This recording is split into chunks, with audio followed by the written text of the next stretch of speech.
much for the opportunity. I must thank the Writers and Journalists Foundation for inviting me to participate in this very important conversation.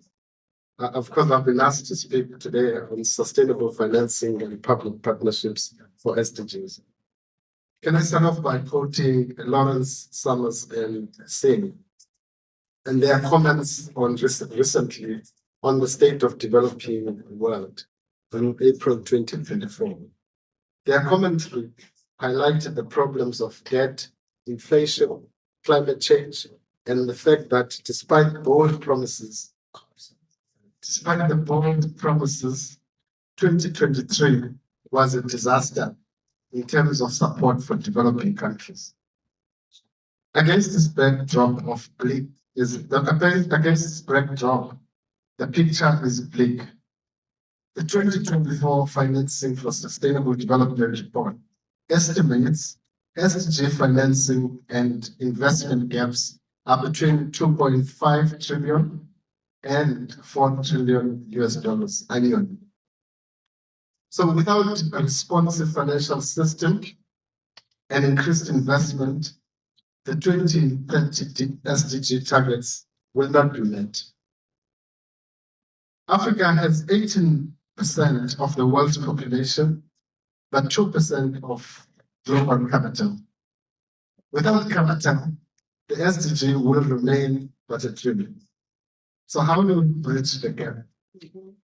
Working together, of course, in an all hands on the deck approach to prioritize SDG targets is the only logical response, which is global cooperation across governments, private sector, as well as multilateral institutions.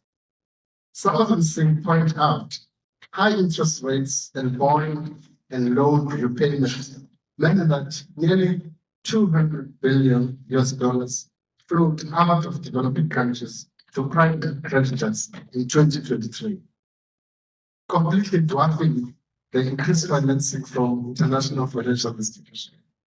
So when we talk about raising financing, it is not about mobilizing private sector money for development only, but adapting the system so that revenue locally generated is not immediately channeled out of the countries to service debt, as it is currently the case. The global financial and trade architecture must be transformed so that a relegation of poorer nations serving the rich is reversed. That's the tendency now. It's extraction and export, and of course, you get a bit of revenue in the form of tax. We need to kind of reverse that and start looking at building stronger ecosystems in our countries. There must be greater effort to redirect global liquidity away from tax havens towards infrastructure and reproductive investment in the developing world, which is another problem, tax havens. And there must be greater focus on reforms that will create an enabling environment for private, institutional, and multilateral investment. And the question of reforms in different countries is both a national imperative as well as a global imperative.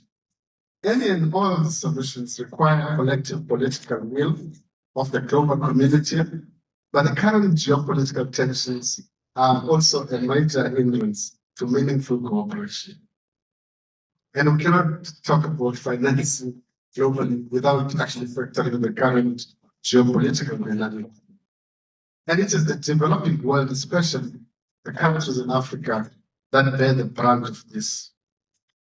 The multilateral bodies are helplessly sidelined whilst 3 brutal wars are being fought seemingly without an end in sight.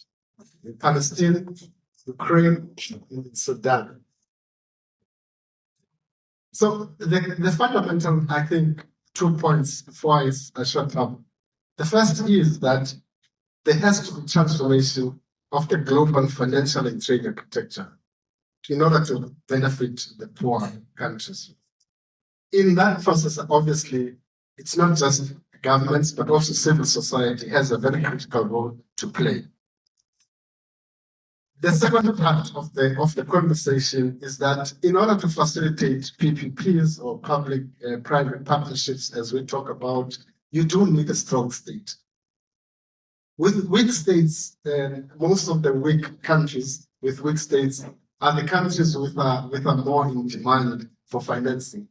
And yet the states themselves cannot get into these partnerships and arrangements with the private sector and multilateral institutions.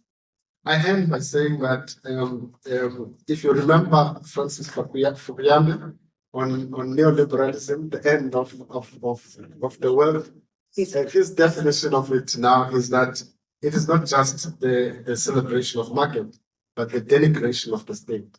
The state has to be stronger if there has to be any partnership with private sector and multilaterals.